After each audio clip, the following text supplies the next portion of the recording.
Hello guys! Titikman natin ang papatot or pilnoni or noni. Ito kasi ito yung pinitas ko. Matigas pa siya nung pinitas ko, pero ngayon mahinog na siya. So, titikman natin kung ano ba lasa niya. Tapos kung ano yung loob niya. Ayan, malambot na. Ay, ang dami niyang buto. Yun o, ang dami buto. Parang atis. Tapos yung buto niya parang munggo. Ay, yung munggong luto na yan. Mm.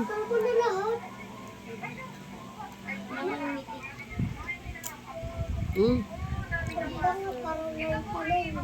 Mm. Ano siya, maanghang? Maanghang yung loob niya.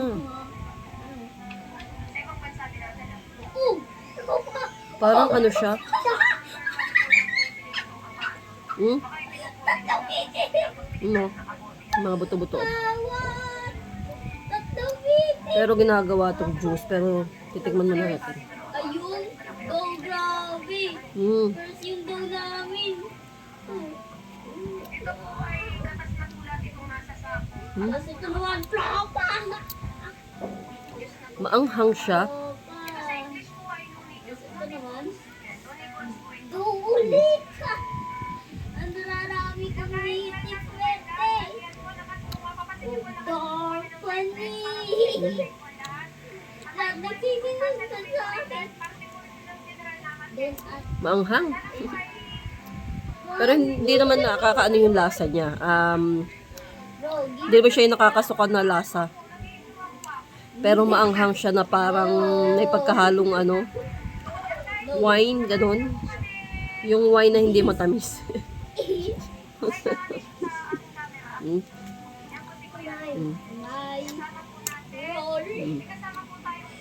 This is my roll. No. This is my roll. No. This is my roll. No. Mabuto pala siya. My roll. Roll. Maanghang siya pero hindi siya yung anghang na, di ba yung sile, maanghang. Pag naanghangan ka, iluluwa mo. Eto hindi. Parang nag-iinit lang yung dila mo. Pati yung labi, mainit siya na, yun nga, maanghang. Pero hindi siya yung anghang nga na iluluwa mo. Bakit ka galit sa akin? Ano siya, habang tumatagal, parang nagiging kalasa niya yung guyabano. Ng konti.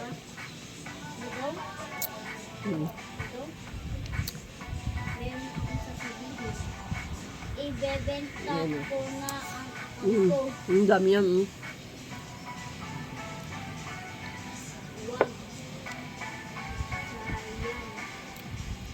Dapat ilalaga ko siya ng hilaw. Ay, kaso hindi ko pa nalalaga kasi anong tawag dito?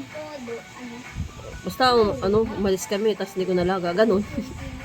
Nakita ko na lang nahinog. Nahihinog din pala siya. Kala ko hindi siya mahinog. I'm happy for one week and sleep slowly.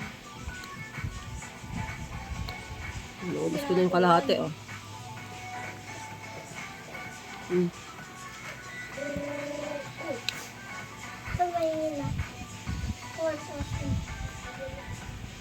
Maanghang siya.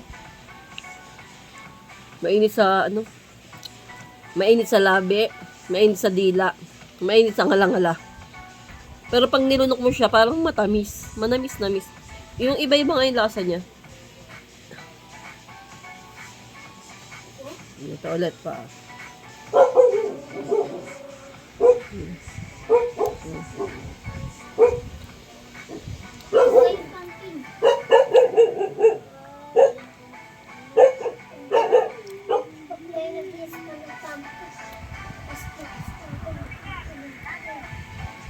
Patayin ko nga yung buto nito. May tanim.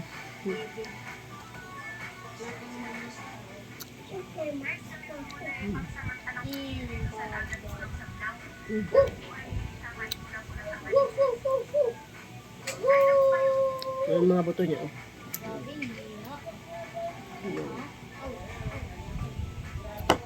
Para siyang ano, buto ng ubas. Alam niyo yung ubas na malalaki? Yung buto, ganun. Ganun yung buto niya. Para siyang buto ng ubas na malalaki.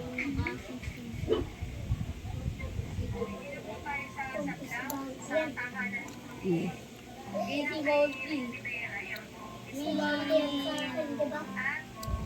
Ang galing nitong ano to. Kaya maanghang siya.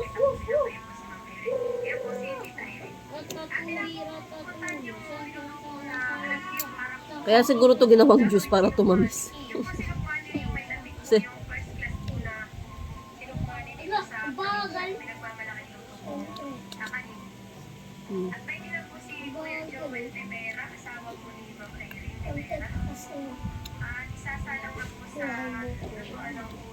Mahirap siya kainin kasi mabuto.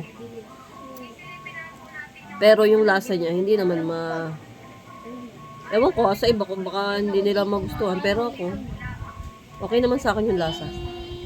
Mainit nga lang sa labi kasi nga maanghang. Saka doon sa pinakabata.